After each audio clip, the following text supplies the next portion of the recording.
What's up, my Central Unit? It's the Central Man here. So this is my review of Monday Night Raw for the 27th of November 1997.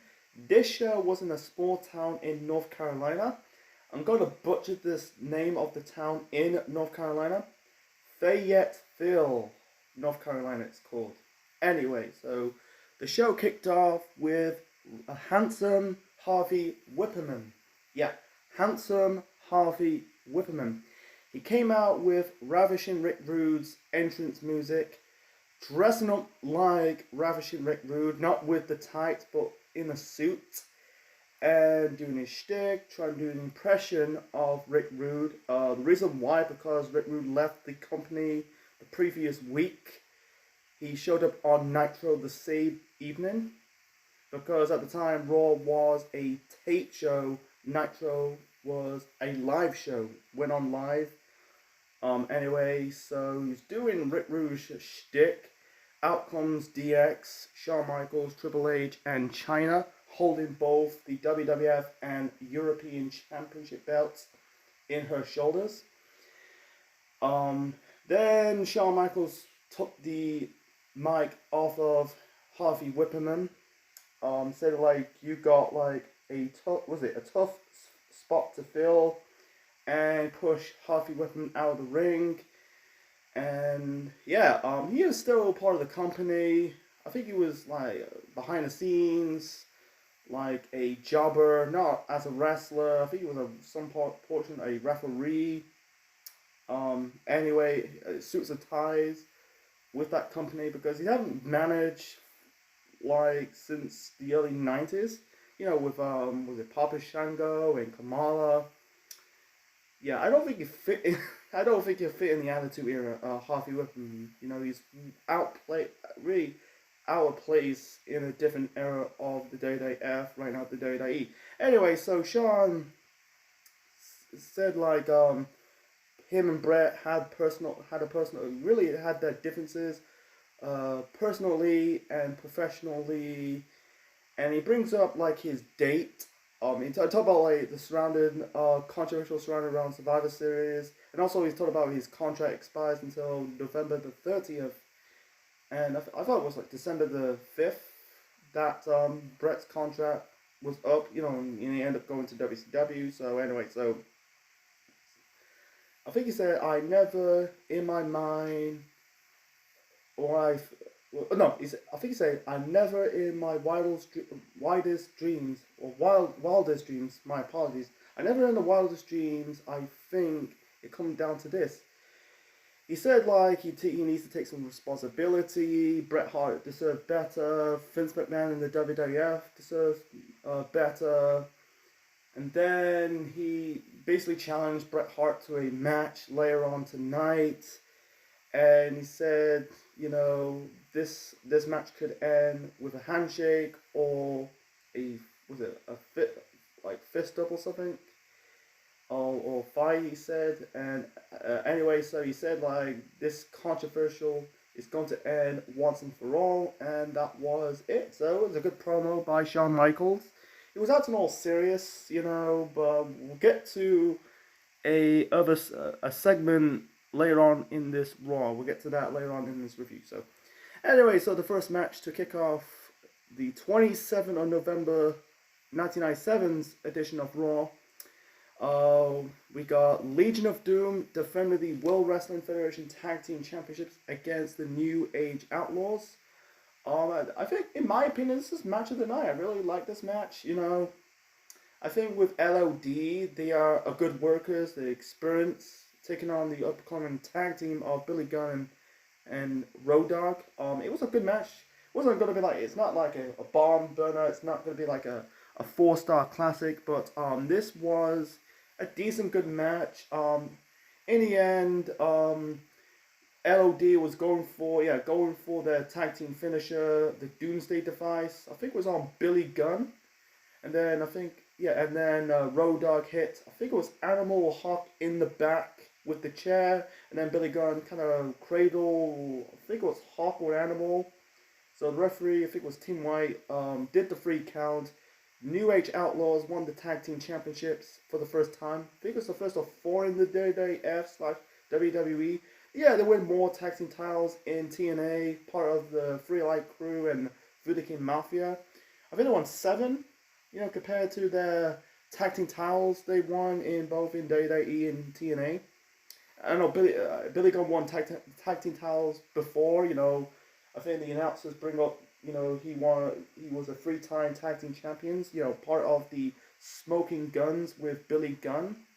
Oh, sorry, Bart Gunn, my apologies.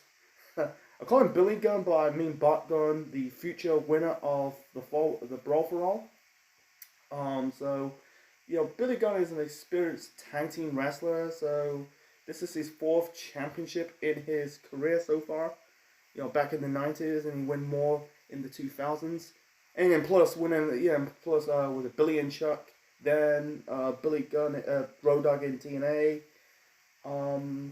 Maybe another tag team I forgot.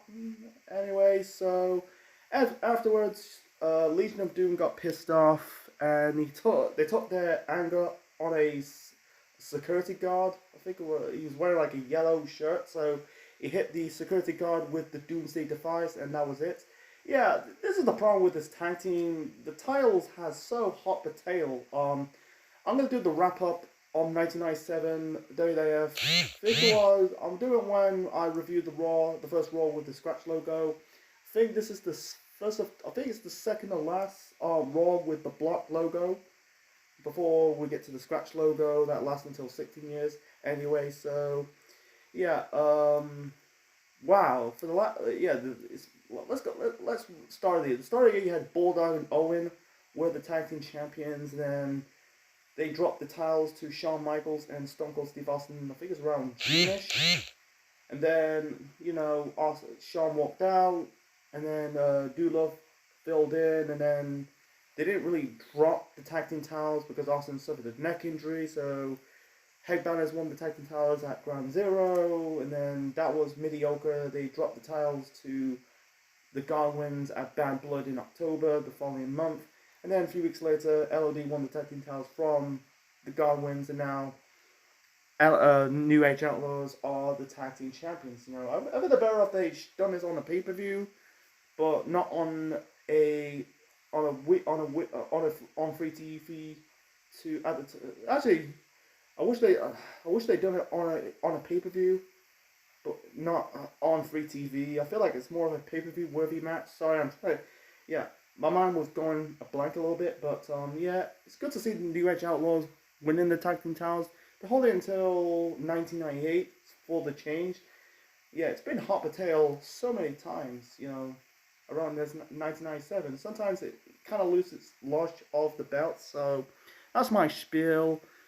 So anyway, let's move on to the next segment. So the next segment, we got Michael Cole interviewing Commissioner Sergeant Slaughter. Talking about his upcoming match against Triple H at DX in Your House. Slaughter says it's not, his beatdown he got by DX. He got beat down by DX the previous week. That caused, the match between Sergeant Slaughter and Triple H. Nope, it was Triple H. Went personal about talking about his family, and he said about it's not Commissioner Slaughter fighting Triple H. He's gonna wrestle Sergeant Slaughter. So he called him a scum, you slime, you maggot, and he said the sports jacket is coming off, the fatigues are coming back on. He's gonna lace up his combat boots.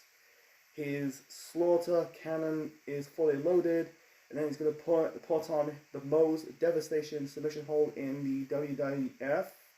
Called the Cobra Clutch, and Michael Cole says the Cobra Clutch, and then Slaughter shout at Cole like, did I ask you to put permission to speak? So I'm speaking too fast, I'm trying to remember the promo, but when Cole says the Cobra Clutch, that was kind of funny, because at the time Michael Cole, he was not really a commentator of right now. Back then he was a ring interviewer, because back then you had Raw just before SmackDown.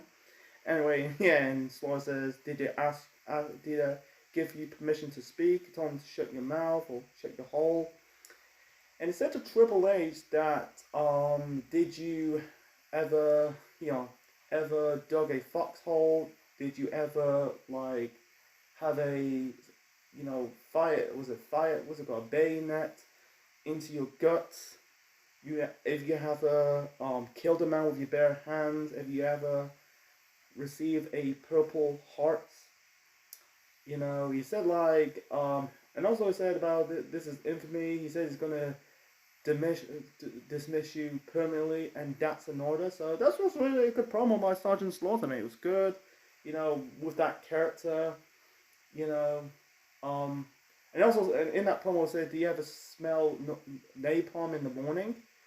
You know, basically saying, is Triple H, have a, you've been in the army. I don't know if Slaughter actually been in the army or served the army. I know like what's he called? Lacey Evans, serving the army, the U.S. Army. Bobby Lashley, the same. Can't remember. Gunner, that's Jackson Riker has also served in the military.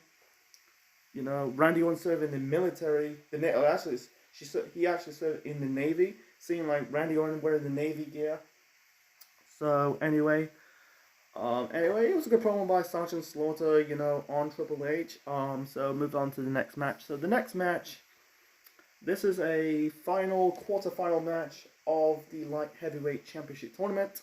Flanagan, without a name, taking on Too Sexy Brian Christopher with his real life dad, Jerry the King Lawler, on commentary. The announcers and like Lawler, he never like admit that Brian Christopher is actually his son. Everyone knows he's actually his son because he was doing the same laugh of Jerry the King Lawler. So the match was okay. The match was okay. For what it was okay. Wasn't anything great. Wasn't anything like amazing. It was just an okay match. In the end, Brian Christopher got the victory. Yeah, he got the help by Jerry the King Lawler, his dad. Hit the leg drop off the top rope for the win. He advanced into the semi-finals of the Light Heavyweight Championship Tournament. He will face his future member of Too Sexy or Too Much, Scott Taylor, the future Scotty Too Hotty, in the semi-final match. So moving on to this next segment. So the next segment, we got DX coming out, self-proclaimed Shawn Michaels, Bret Hart match. So before that, you had Triple H, reply to Slaughter. He said, "You can call me maggot or scum all you want." He says like his gimmick, he's doing the same gimmick. He scares me as a kid. He scares me now, then.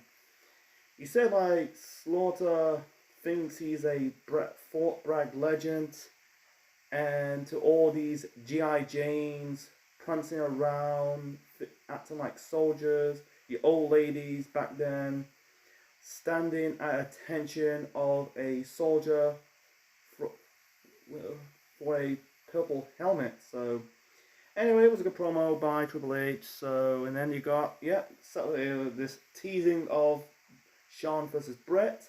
Unfortunately, that's not the case. Bret Hart is actually a midget wearing a Bret Hart mask. Came out with Bret Hart's theme music. Triple H says Bret's short in charisma and talent. This is ridiculous. It's not calling North Carolina. So anyway, they did the reenactment of the Montreal Screwjob. Triple H doing the commentary. Bret, like his family, lay on his back. Shawn locked in the sharpshooter and made the midget says, who is the best of this, best of us, best of it will be. Bret's catchphrase or nickname, and who is the showstopper, who's the main event. It's just what it is. Cheap heat. Anyway, by the way, I'm not going to put it in the bad or okay. To be honest, it didn't really do nothing for me. It's just what it is. So anyway, out comes Jim the Anfield Neidhart. Confront them, call like, you degenerates. I am the Hart Foundation. And Sean says your last name is Nineheart, not Hearts, and kind of put over Nineheart, like you got charisma, you got your experience, you charismatic, you got personality that Bret Hart never ever had. You know, he said about Bret's got a lucrative contract, referring that where's Nineheart's lucrative contract, basically saying like Bret put like hold you back, and he said about he asked Neidhart where's Bulldog, and Neidhart says he's recovering. He has knee surgery. Sean says it's phony because a few weeks back, leading up to the one night only pay per view, DX beat down British Bulldog, and he said where's Owen, he's Neidhart said he's mentally distraught after the Montreal Screwjob. And anyway, so Sean asked he said to Neidhart he wants Neidhart into becoming a member of D Generation X because he's got a family. I think he said he's looking out for himself.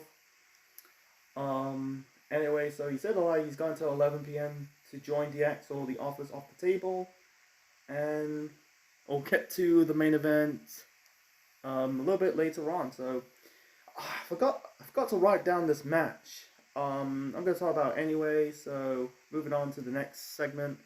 It might be mixed up a little bit, but I'm going to talk about it anyway. So we got Savio Vega, leader of Los Boricuas, taking on the world's most dangerous man, Ken Shamrock.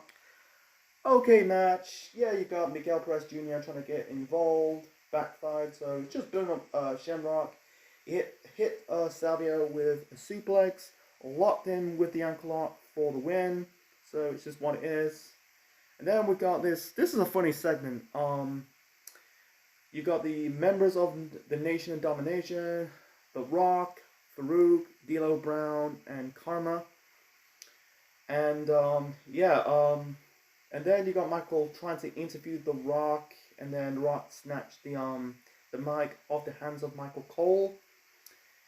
And we're in the start of The Rock's character. You see right now. Actually, he's not he's not on wrestling TV.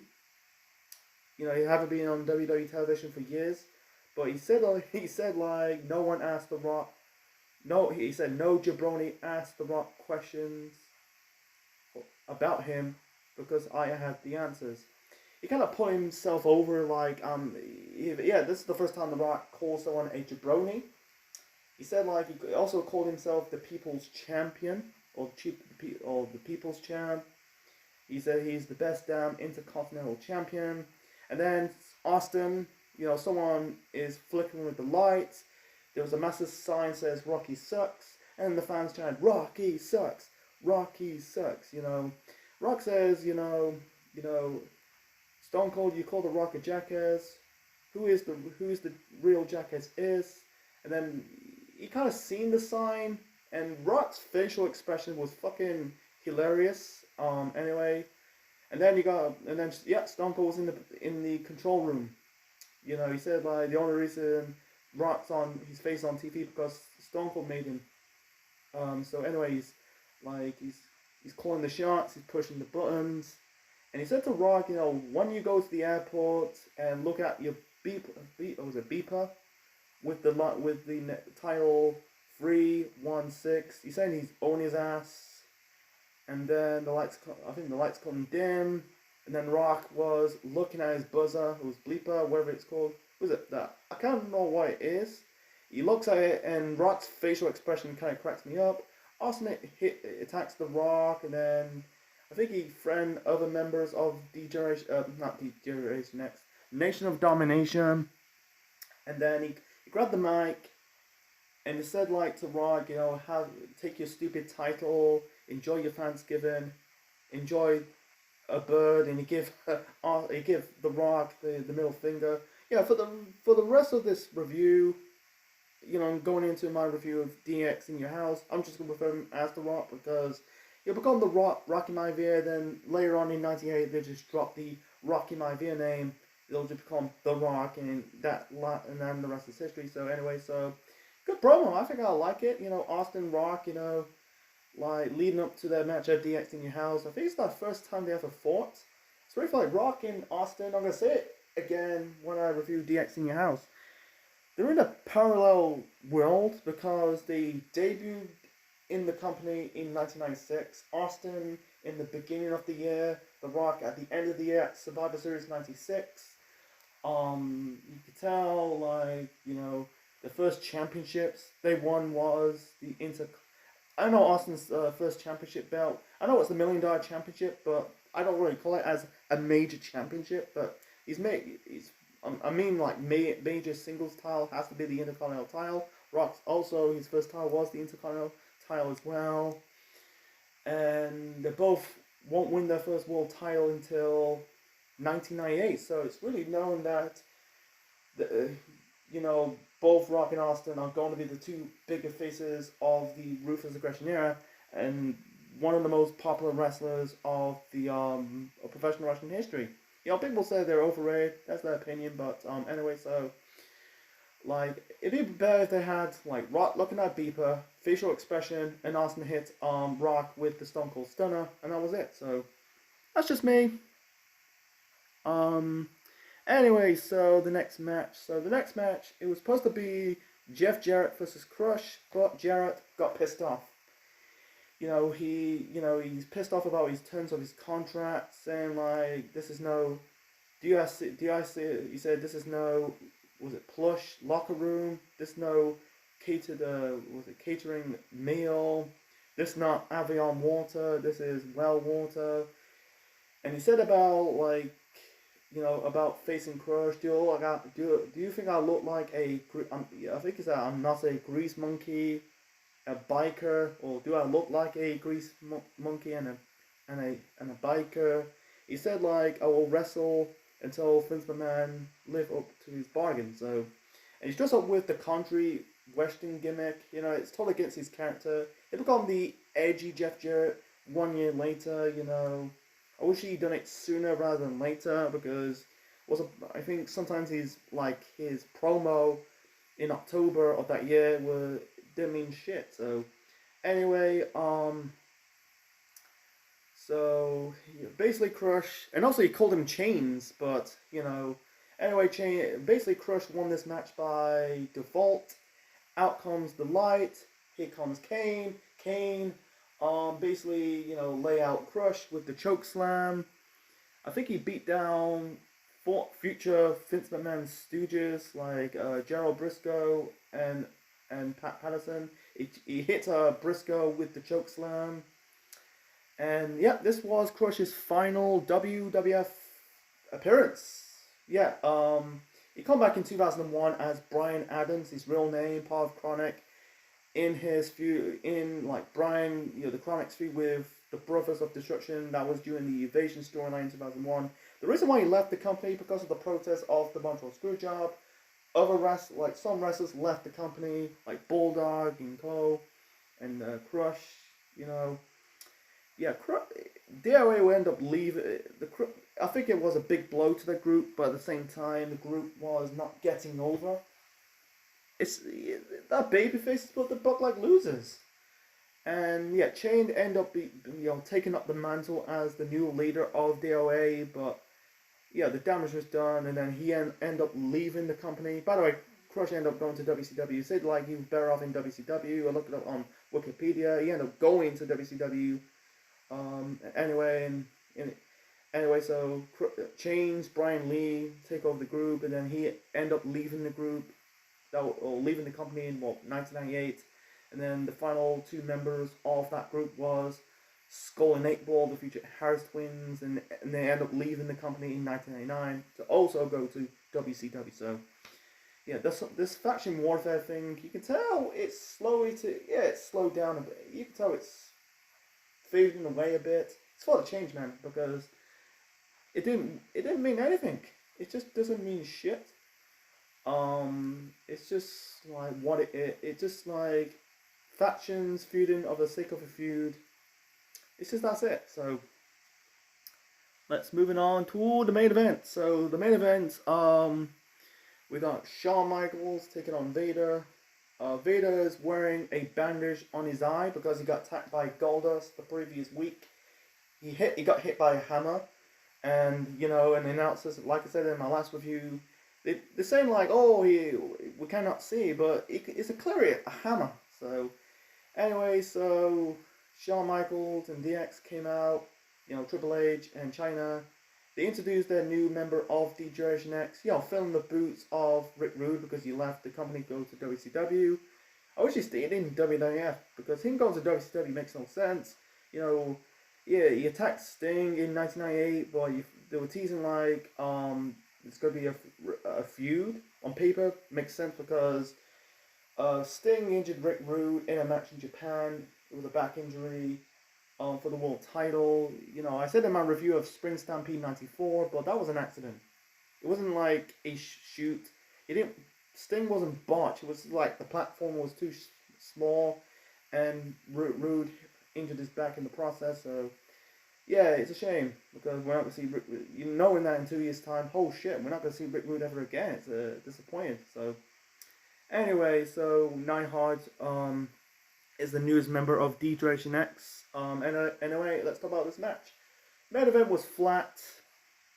It was okay. It's also Shawn and Vader's first match since I think SummerSlam of the previous year, when Shawn was the world champion, and Shawn back in 1996, the previous year, was the world champion, and now a year later, still the champion, and this time the roles are reversed. Yeah, I say roles. I say roles. It means roles. Anyway, the roles has been reversed this time. Because at SummerSlam '96, I shall review last year on this channel. You had Vader as the heel, Shawn as the babyface. Now Shawn is the heel, and Vader is the babyface. So anyway, okay match. It wasn't terrible. It was just kind of meh. What it is, Triple H, Neidhart, or the Anvil got involved. So anyway, one more of the match. Shawn was going for the sunflip. I think he was going for the sunflip roll up, but Vader's too big. He hit hit Shawn with, I don't call it a leg drop. It was more like a ass drop, and then he hit he did the DX suck it chant. The DX suck it gesture. Anyway, so in the end, Vader was going to hit Shawn with the Vader bomb. Triple H throw coffee in the injured eye of Vader, and Vader cannot see. He's grabbed Triple H, but suddenly Shawn Michaels hits Vader in the back of the head with the Sweet Chin Music. And then the second time in the face to win this match. So Neidhart holding the arms of Shawn Michaels and Triple H. Suddenly it was a swerve. When China low blow Neidhart, they end up being down, Jimmy out for Neidhart. He kind of forced. Neidhart says who is the best there is, the best of, the best there will be, who is the showstopper, the main event. He made him say it, but he didn't do it. And then the referees, calm to resist of DX, getting them away from Neidhart. I think and then Team White got decked by Triple H.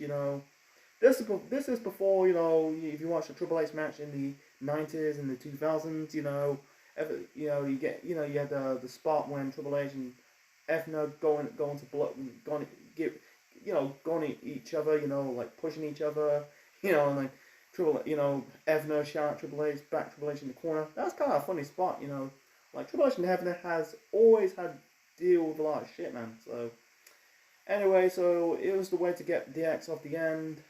The way to have DX end the show off the air, leading up to DX in your house. So anyway, so I'll give it a 7 out of 10. A decent show, but not a must-see show.